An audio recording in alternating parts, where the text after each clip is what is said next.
is Sunday, and a little bit later than I thought I was going to be making a video today, because I had to force myself to get out of bed. I feel like death again, and I'm not putting that down to any particular vaccine or anything like that. My bones are hurting, and I do suffer from that a little bit every now and again. A bit of a crappy condition that I've got, but it is Sunday, and yeah, I feel like crap. But what's better than getting yourself out in your Civic and having a bit of a drive? Now, it's not a sad video today, but this might be one of my last Sunday drives in my FN2 for a little while. It's not going anywhere, but I have a plan, and I am going to daily a different vehicle for a little while, which probably will save me some money, if I'm honest, in fuel. But it's just so that I can get the FN2 to where I want it to be. So there'll still be videos on it, but it's time that I got the bodywork sorted, and I've got to save up some money to do that. So I shall be dailying a little project that I've got called a Mitsubishi Colt CZC Turbo, which is the convertible version of the CZT.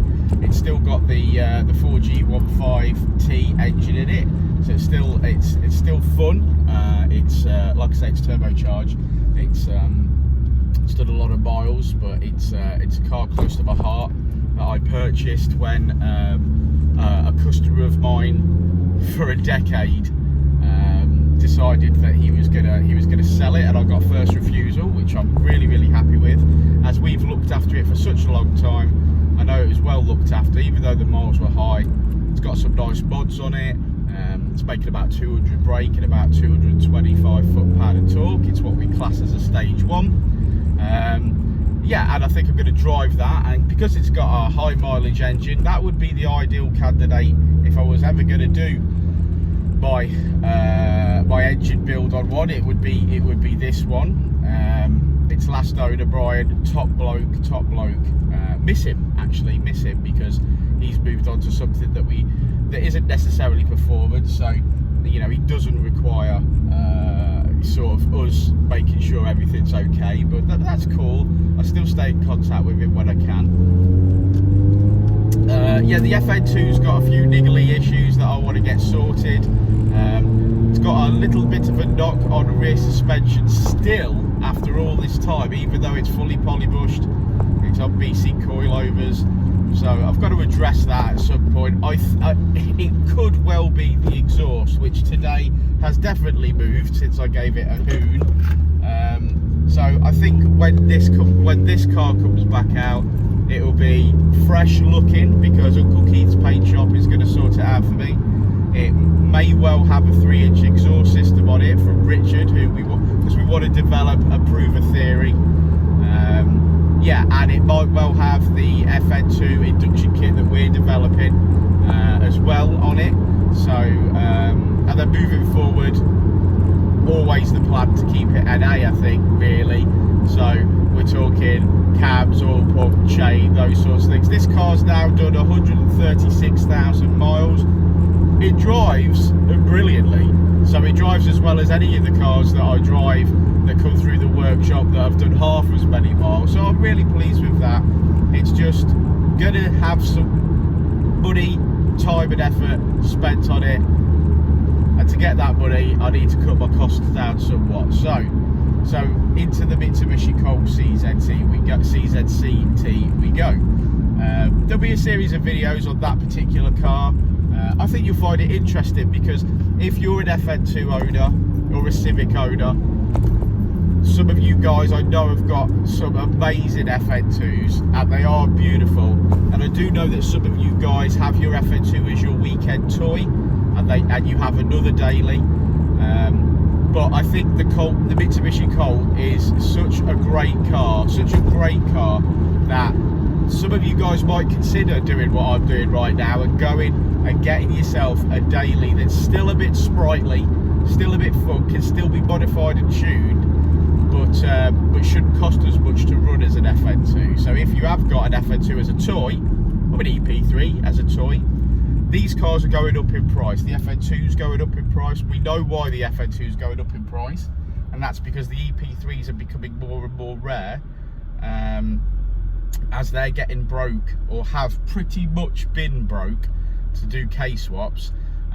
We're pretty convinced that the FN2 is the next vehicle that people are going to use to break and do K-swaps on, because obviously you can map an FN2 on Ecutek technology, so whether you're going to go and stick an FN2 engine in an old Civic, you've still got all that tuning potential, you know, switchable maps in something old, launch control, all the features that come with an FN2 map that we provide.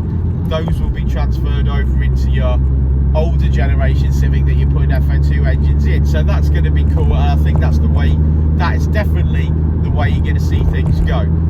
That means that the FN2s will be getting broken, so the better of the FN2s will go up in price. The shitters in the FN2 world will go up in price. So yeah, I think the prices are on the way up. And again, like I say, this one's coming off, it's not coming off the road, so it's never going to be not available to drive, because that's not how I'm going to do things. But it means that Monday to Friday, 9 to 5, I'm in something different. And I hope you follow me on that. I hope you follow me on that journey, and I hope you enjoy it. Let me know what you're doing today. It is Sunday, like I said. I hope you're feeling better than me. We've had a great week at Dynodaze and mapped some amazing cars, and I am somewhat behind with my YouTube stuff. I've been doing a lot of YouTube shorts. Massive shout out to the CZTOC community, the Colts, that have been sending in little videos of launches and top speed runs and things like that, and I appreciate those, because you guys know that they've been going on the YouTube channel and doing really well. It's amazing, in fact, if you've got a YouTube channel and you haven't started doing shorts yet, I can see approximately 10 times the amount of views on a short that I can on a proper video. Now obviously YouTube is about watch time more than it is about views, but if you want to get those numbers up, you got to do shorts. You got to try it. I can still do it on my phone, so it's pretty cool. Doesn't take a lot of effort. If you see something that's pretty cool, or you want to have a quick 15-minute comment and stick something on YouTube, it's all content. It really helps the algorithm, and from your shorts you'll find that you pick up subscribers, and I think that's a big, like, where YouTube are trying to combat TikTok and things like that. Still doing my TikTok stuff. I can't believe I've got a TikTok account. I'm a 42-year-old bloke, but I'm just doing arse end runs on the dyno, spitting flames and stuff. So if you've got a TikTok account, go check out the Dynodaze one. It's basically just pops and bags and flames and stuff like that. So pretty short, pretty cool. I'm going to stick to doing I'm going to do some workshop shorts and see what's in the workshop each day. So I think the shorts will keep coming on YouTube, and you should definitely try it. Speaking of YouTube, I've been following this week. I have been following FN2 Ops as he's doing his driving chats, which I'm really enjoying. I've been following Gareth at Expression Culture. What a bloke! This is the guy that's still teaching me stuff, and I'm really enjoying his help. He's appreciated more than he will ever know, Gareth at Expression Culture. So please go and check out his channel and drop some likes and comments on there for his algorithm. Let's get his views up. Cowbugger Car Diaries, looking forward to seeing these guys soon at Dynodaze. We got Chris's car in. That's going to be a collaboration video. Basically what I'm going to do is I'm going to do my video as I always do. They'll be in the background and they'll be doing a proper video because they're good at this stuff. So that'll be cool, I think. I'm looking forward to that. Very positive, looking forward to that. Fingers crossed Chris's car's all amazing. He's done all the work himself, so respect to that. and hopefully when it arrives we'll just get some power out of it. Yes, this week I have been peer pressured into a Dodge Challenger, and I found a car that I wanted, but it wasn't quite the spec that I wanted. And Richard says, look man, you only live once, you got to tick it off your bucket list whilst you've got to book it. And I decided to, yes, okay, I'm going to get the Challenger that I want, but I'm going to have to save for that. So instead of just going out there and buying the one I wanted this week, I held off, and I've decided to get the money together to buy the Challenger with the spec that I want. So I've been mostly entering competitions to win them this week, and you know, I've seen people win cars. I've seen people, even people that I know and that I've met and that I've come across, even cars that come through the Dynodaze workshop where people have won a £20,000 car for a £10 ticket. I've seen it. So you've got to be in it to win it. I have faith that it's not all a con. I have seen people win, and people that I know and people that I've met. So yes, alright, if a Dodge Challenger competition comes up, I'm going to enter it, because if you're not in it, you're not winning it. So I'm going to do that. It's not going to cost me an awful lot of money. I think I set my limit out at the very start to like 20 quid max on anything like that. So I'm going to keep going with that.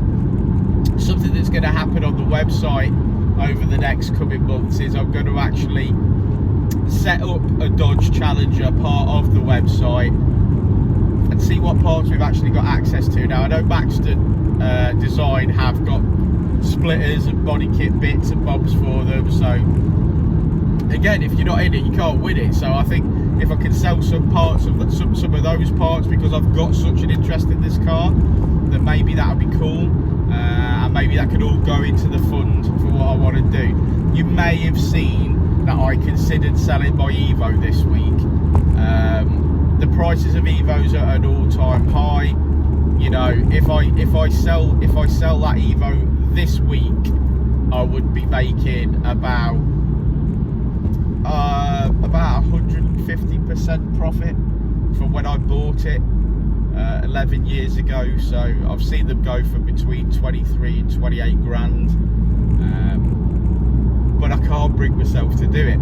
You know, when you've just got a car that is yours and that is it, that's how I feel about it. It's mine. I bought it for a specific reason, for shall we say mental health, a long time ago, and I've kept it ever since, and I can't seem to let go of it. And even if I've not driven it in 18 months, not that there's anything wrong with it, I've just parked it up in a showroom. Even if I've not driven it for 18 months, I know it's mine, I know it's there, and I know if I want to get it out, I can. So I don't know, maybe that's just one that's always going to be mine until the day I expire, who knows. But I don't think it's getting sold. But thanks to everybody that commented on how nice it was, I appreciate that. I think I might stick a spoiler on it and go for a nice old drive in it at some point and see how I feel, but I really can't see myself getting rid of it. One of those things, isn't it? One of those things. So anyway, I hope you all have a bloody good day. Make sure you like and subscribe if you haven't already. If the feeling takes you, drop a comment, say hello, let us know what you're doing today. Hopefully you're doing something on your motor, or anything that makes you feel happy. Be nice to people, say nice things, and yeah, I'll see you guys in the next one, which won't be in an FN2. It'll be in a little convertible that you may not have seen before, and maybe you'll learn a bit. Maybe I will. See you on the next one. Boy, and I'll say it again. Life moves pretty fast.